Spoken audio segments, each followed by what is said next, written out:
Welcome to the Fusion Podcast. Welcome back to the Fusion Podcast. My name is Sam. I am your host. I'm based here in Reading. I've worked for Fusion, but also for a church called Greyfriars, where I'm the student pastor. And today I'm joined by the very lovely Molly. I always do this. I always like starting to introduce people, and then I'm like, well, why would I do what you can do 10 times better? So you go and introduce yourself, Moz. Thanks. So my name's Molly. I also work for Fusion. I'm based in Portsmouth, and I'm also the student worker for a church called King's Church, where I was a student at university as well. Fantastic. So if this is the first time you've tuned into the Fusion Podcast, what we're doing here is sitting down with another member of the Fusion team, in this instance, Molly. Actually, I don't know if that point would have gone the right way, because this might be mirrored. I'm not sure as I watch this back. Probably going to be the other way. So maybe Molly this way or Molly this way. I feel we've covered ourselves there. And then also getting on a student worker. So we are the Fusion movement. We aren't limited to just the 30 of us or so who work for Fusion. There are students and student workers all across the UK and across Europe who are part of the Fusion movement.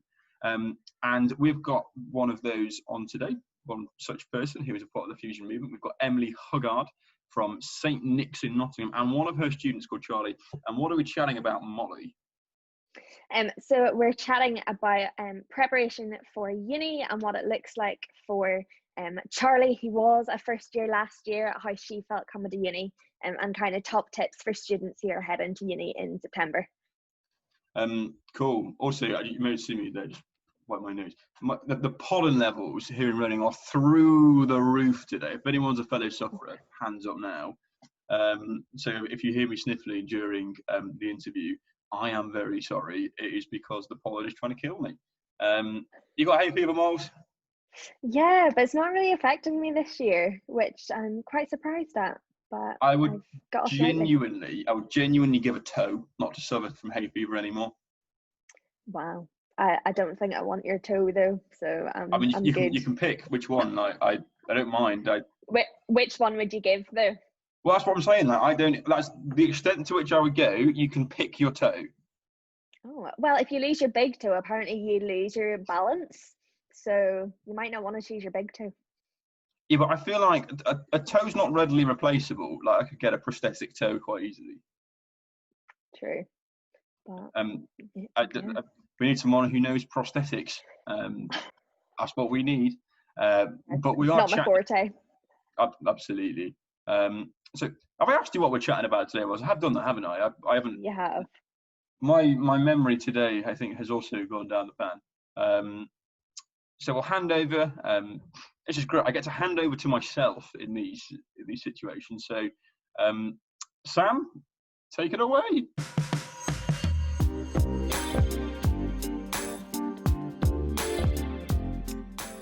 Okay, we are joined now then by Emily and Charlie. I'm going to throw it over to you guys to introduce yourselves.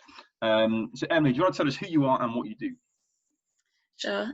So I'm Emily, and my official title is that I'm the student minister at St. Nick's Church in Nottingham, and that basically means that I sort of work out what we do as a church for students, and I'm also responsible for looking after students when they're with us. And I've been doing this role for about 3 years now. Fantastic. And we've also got Charlie. Charlie, do you want to introduce yourself? Yep. Hiya, I'm Charlie. I am a student at the University of Nottingham. I study modern languages, and I have been going to St. Nick's for like pretty much the entire uni year. So yeah. So what year are you in then, Charlie? Oh yeah, sorry, I'm first year, just finished. First year, and not a typical first year as first years go for students. No. How have you found that experience of finishing stuff off socially distant? It's very bizarre because obviously end of exams, I feel like everyone's got that end of exams, like everyone should be really excited, but it's kind of like, oh, we're done? Okay. Absolutely. And has it been weird? How did your exams work, Charlie, like doing them socially distant? Because I've seen some of my students do them in all manner of ways, but how did yours work? So all of mine were take-home exams, so they kind of posted it. We got a few days to do it, and then like had to hand in almost like a mini coursework. And I also get extra time and everything, so there were a lot of overlaps, and it was a bit funny. But it's all done now. So there we go, all in the rear view mirror. Yeah. and second year beckons. So what's the experience like of being a student in Nottingham then, Charlie? Come on. Just generally in Nottingham. Just generally like being. I've heard good things about being a student in Nottingham. Oh, it is very good. It's a wonderful city for students and stuff. Like big city centre. The campus is gorgeous for Uni of Nottingham, particularly. That's always the first thing people say whenever they come to campus, is just that it's absolutely stunning, and it is. And there's like a really sort of thriving church life in Nottingham as well, which is really awesome to get stuck into. Brilliant. And that is exactly why. Charlie, that was a dream, by the way. You just linked me in, so thanks for that. That's why we've got Emily and Charlie here today. They're going to talk to us about what it looks like for students to get plugged into churches at the start of their university lives, why it's important, and how they can do it. So, Emily, do you kind of want to just give a kind of loose sort of story of how you ended up meeting Charlie, and then Charlie, I guess you can jump in after that and talk about how you ended up committing to St Nick's. Yeah, sure. Charlie, you have to correct me if I get this wrong. But I think, so there's an app which Fusion have called Student Link Up, and in it students can put in where they're going to university, which city, and then all the churches in that area get a little notification saying, oh, Charlie is coming to university in Nottingham, or, you know, insert your name and city there. So I first connected with Charlie on the Fusion Student Link Up app, and I think we had a little conversation on there, and then we ended up arranging to meet for a coffee in, I think it was your Freshers Week, is that right? Yeah, it was right in the middle of Freshers Week. Yeah, so we'd actually met for coffee before you'd even walked into the doors of St Nick's. Nice. What was that experience like then, Charlie, from your perspective of preparing for university and messaging people in churches before you even moved? I don't know, it was just like really sort of reassuring that I would have something to sort of go to. It was really good meeting up for a coffee during Freshers, because it was just like a little bit of calm in the middle of, because I had a really turbulent start to first year. And so it was just nice so that like someone was there like looking out for me, and like Emily kind of like got it, like because I was like obviously completely in the midst of the unknown, and it was just nice to have someone to touch base with. Fantastic. So you meet up for coffee. By the way, do either of you remember what the other one ordered? Because that's like, I feel if you're meeting for the first time and you're both getting coffee, you can tell a lot about a person from what they get. I'm not gonna lie, I feel like we both just got like a Diet Coke or something. I think. I can't remember. I feel like depends. We went to Lakeside. What the weather was like, because if it was hot, then probably we would have gone for cold drinks. But oh jeez, I can't remember. If it was rainy outside, you give something warm. I don't mind it. That sounds like a good plan. So you have coffee, and then you walk through the doors of St Nick's then on a Sunday. So how was that kind of then? Well, I suppose you don't know because you didn't do it another way. But how is that different from having met someone before and then going to church? What do you mean? So kind of that process of like having met up with Emily and then going to church on Sunday then, so you're at St Nick's. How is it kind of maybe easier, or how is it different to what you might have otherwise expected because you have made contact with someone and met up with someone right. before you've done it? Okay. It just sort of I don't know, like reaffirmed what I thought of St Nick's, because like I'd asked Emily a lot about what it was like and stuff, and it's, I mean, to be honest, it's pretty much a dead ringer for my home church. And so like walking in, it felt familiar already, and it felt like I already knew the place a little bit. Like obviously I hadn't like been there before, but I knew a bit. And so I already felt like I knew it, and I was like, oh, this is the thing. Whereas like other churches, I hadn't met up with any other like student pastors or anything via the app and whatnot.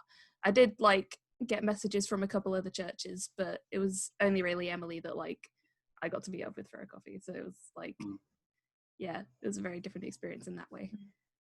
I think often if students have had a chance to either meet someone face to face or talk to someone, and if they like knowing that someone is going to be looking out for you on a Sunday makes such a big difference when you walk through those doors.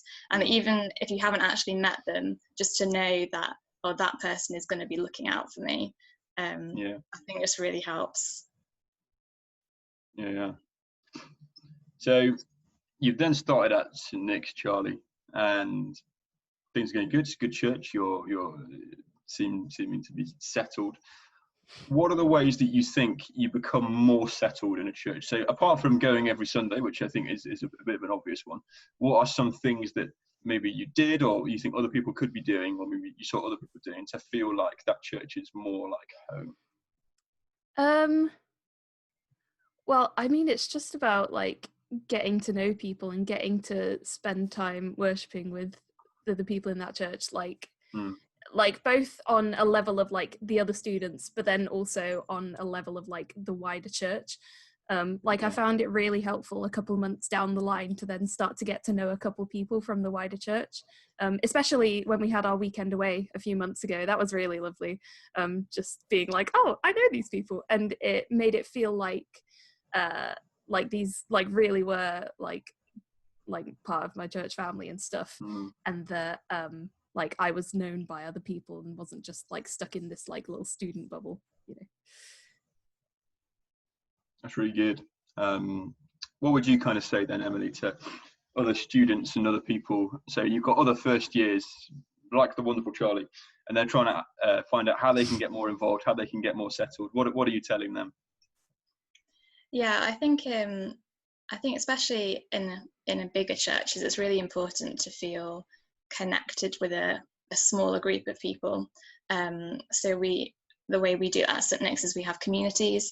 So we have some student-specific communities, which is like a very easy pathway from rocking up at church on a Sunday to suddenly being plugged into a student community. So I'd really recommend new students finding a smaller community like that they can meet with during the week.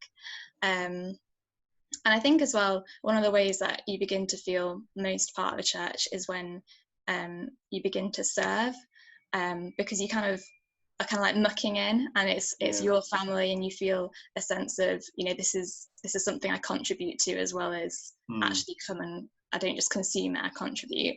I know for Charlie, you were really keen way to get stuck in with worship right from the get-go. Possibly a bit over eager, but yeah.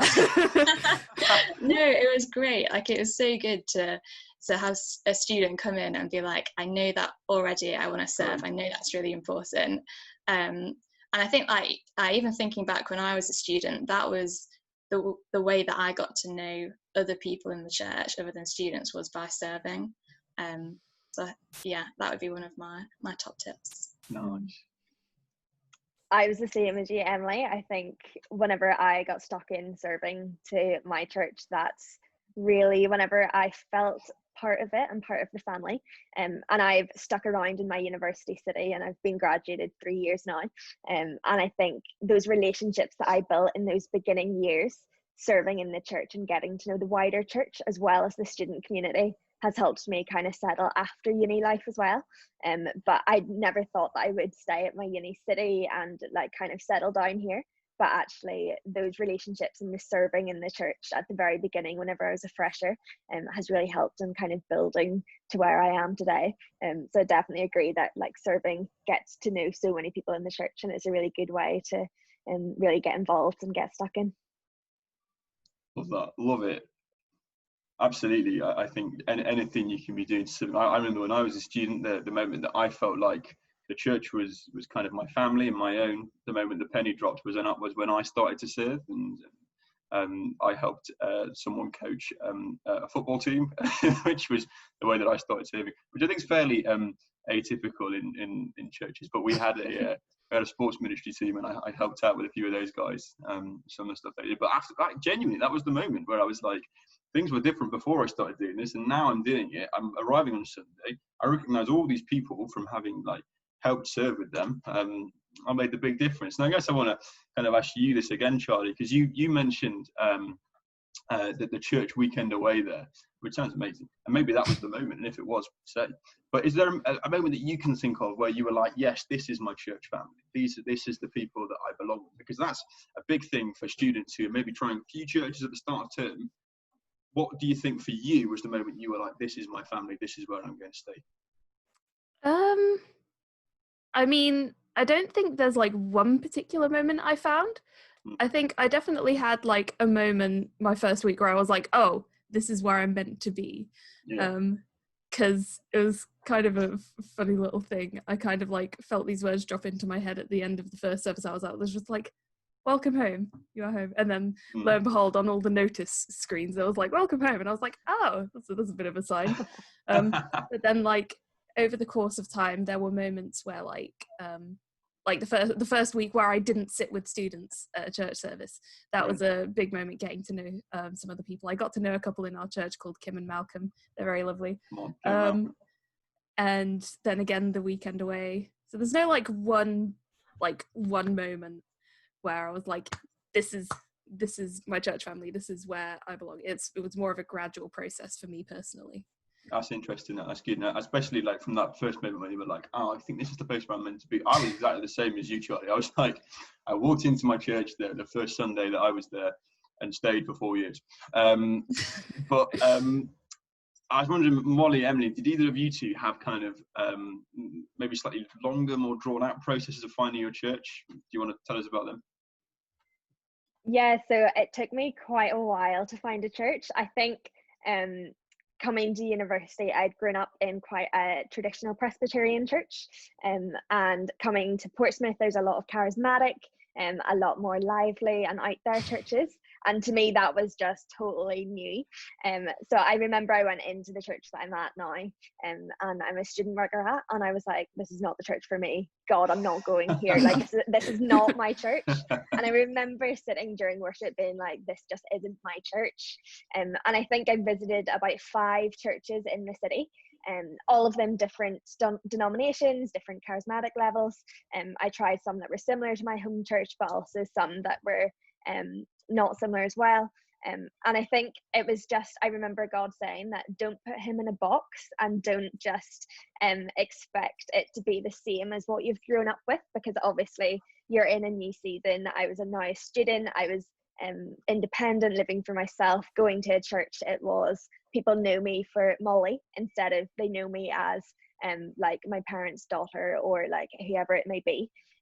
So I think it was in that I was like, okay, where can I find home? Where can I call home? Where can I serve as well as they serve and support me as well? And I think it was just over time where I got to know people in the church that I'm at, where I just really knew that was where God wanted me, because they were investing in my life, they were interested, and it was a place where I could serve as well, and kind of give my gifts that God has given me. So it took like about 4 months, I think. It took far too long, but it was definitely a journey that God put me on. But I'm so glad that I'm at the church that I'm at, and I've never once said that this is not the church for me again. So yeah, mine was a bit longer as well. So I kind of tried maybe 4 or 5 different churches over the first kind of, I guess, 6 weeks or so of university. And yeah, it was becoming quite stressful, because I was getting quite stressed that I hadn't decided where to stay. And I remember having quite like a tearful conversation on the phone with my mum and dad about it, which, looking back, like, I really didn't need to be that stressed, but it just felt like a decision that I wanted to get right. And I tried St Nick's in my first week, and had kind of thought, oh, maybe St Nick's, but hadn't gone back to it. And then a few, like, I don't know, maybe 6 or 7 weeks later, I decided to try it again. And when I went back for the second time, it was like, oh yeah, this is right. And I think for me, I probably decided that about towards the middle to the end of November.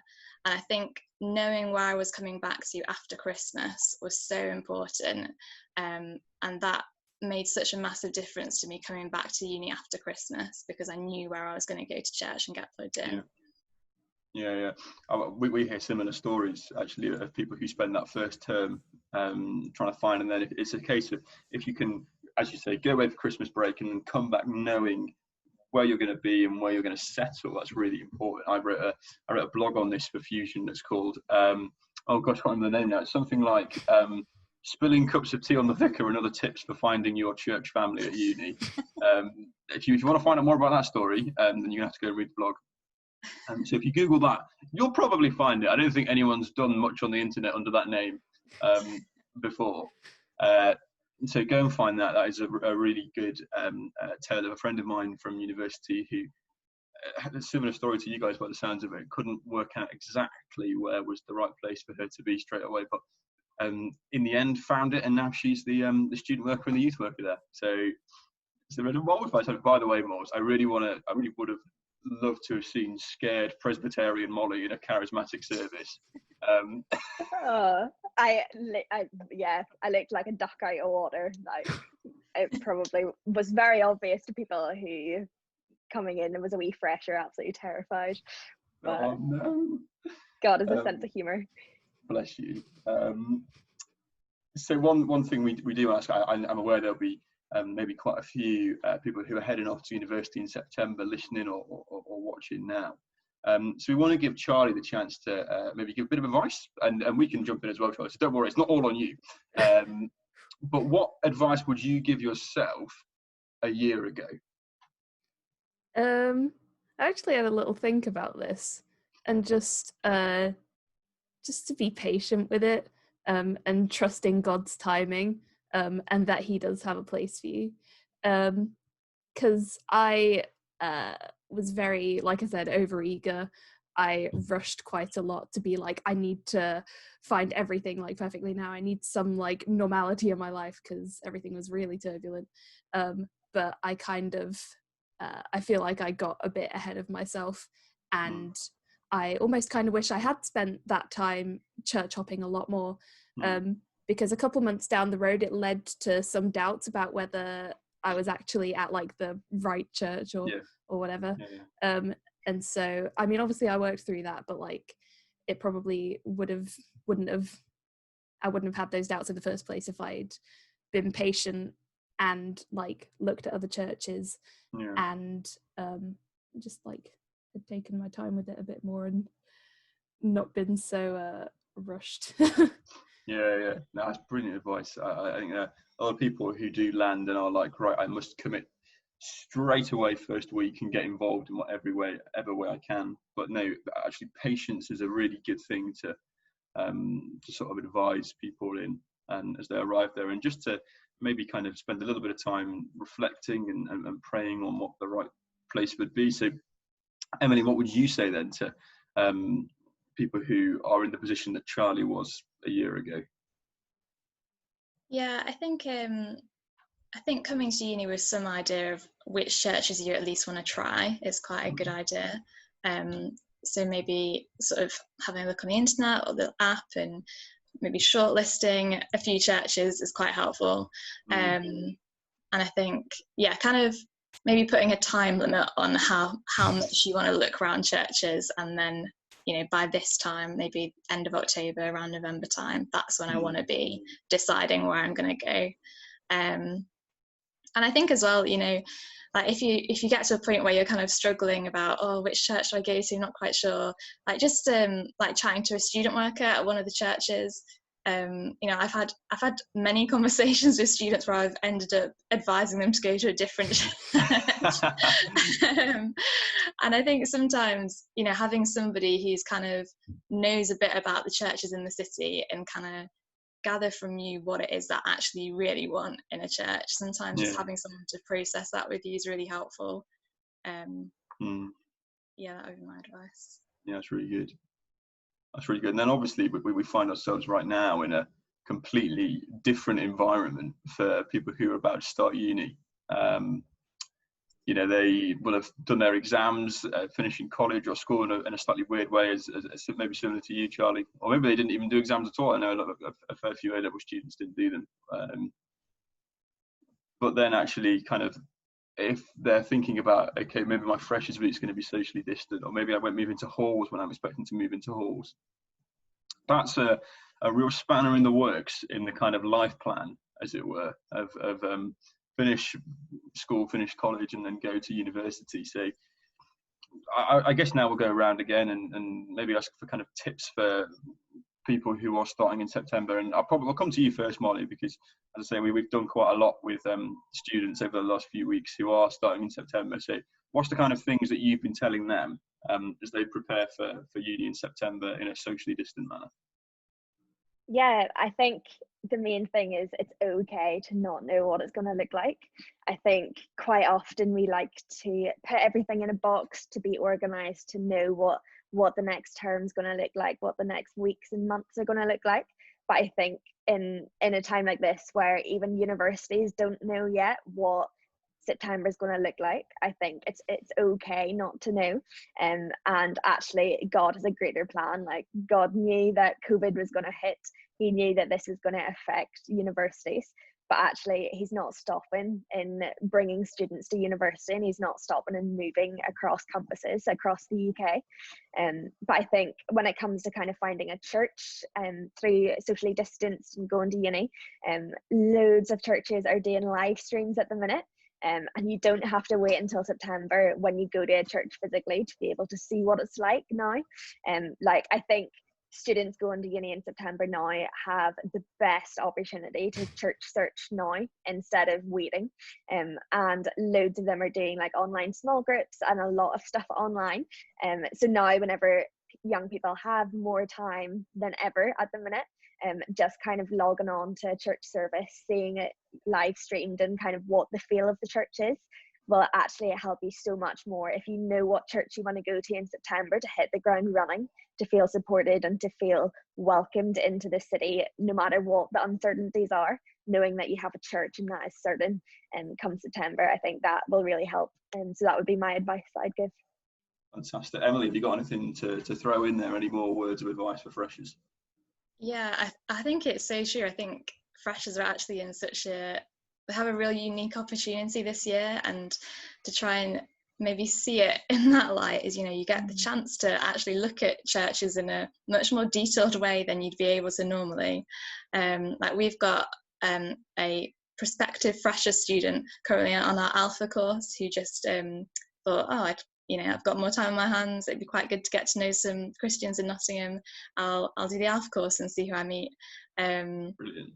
And then one of our interns did a gap year before uni, so she's going off to Coventry in September, and she already has been sort of joining in with some church online in Coventry as well. So I think just taking the most of those opportunities would be my advice. That's one of your students, isn't it, Molly? Or one of them is you've put, you'll be going away in September, is in touch with Emily. Yeah, so she's graduating and doing a master's in Nottingham, so she's been in contact. But we're sad to see her go, but excited for the new journey and glad that we can kind of pass over well, and that we know that she's supported already. Brilliant.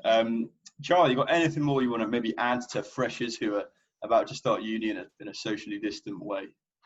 Oh my goodness. I don't know how much more I can add to both of those. Those are both like brilliant things. They are pretty good, aren't they? They did a good job. No, I'm not too sure what else to add. Geez. That's okay. If there's nothing more to say, then there's nothing more to say. Start looking at churches now and see where you end up. Guys, this has been amazing. We've been around the block of how people find churches, how people settle in churches, why it's important as well, for kind of finding some stability, some normality in a time that is really turbulent. Everything in your life changes. You're in a new place, new friends, new independence, and finding that one thing that you do every week at 7 o'clock on a Sunday night or 11 o'clock on a Sunday morning can make all the difference in that first year. Guys, it's been really brilliant. Charlie, Emily, been amazing. Can we end, Emily? Would you say a prayer for the freshers, just to end our time together? Yeah, sure, I'd love to. Right. Let's pray. Our Father, we pray for all those students who are waiting to go to university this September. Lord, we lift them up into your hands right now. We commit them to you. And Lord, I ask that where there's anxiety, that you would be their peace. Lord, where there's apprehension, that you would be their rock. And Lord, I pray that as these freshers look to find family in their different university cities, Lord, I pray that you would be making straight the path before them. I pray that you would be leading them to the right churches for them. And Lord God, I pray that those churches in those cities would be so ready to welcome these students in. Lord, that these students would feel at home straight away, that they would find places where they can serve, where they can contribute, and where they can find family. So God, I just pray that you would bless each one of these students now, in your name. Amen. Amen. St. Nick's, thank you so much for joining us for this episode. You've been amazing. We'll be praying for you as you prepare to start a new year, whatever that might look like, and for you as well, Charlie. I don't know, did you say you were doing modern foreign languages? I can't remember. We talked before, but you did say that on it. Okay, fantastic. Back to the French, but not Spanish because that's been dropped. No shade. It's probably more Spanish than I speak, Charlie. So here's the thing. So I did GCSE Spanish, and my teacher, if she's listening, be a long shot if she was, her name was Senorita Walker. She was from Sheffield, and she was a chain smoker. So she used to come in and stop every lesson and go, "All right, lads, buenos dias." And that's how every Spanish lesson started for about 4 years. Crikey. It was, what a joy. But no Senorita Walker for you. Guys, you've been amazing. Thank you so much for joining us, and we hope to see the rest of you listeners and you viewers on the next episode of the Fusion Podcast series. Goodbye from all of us.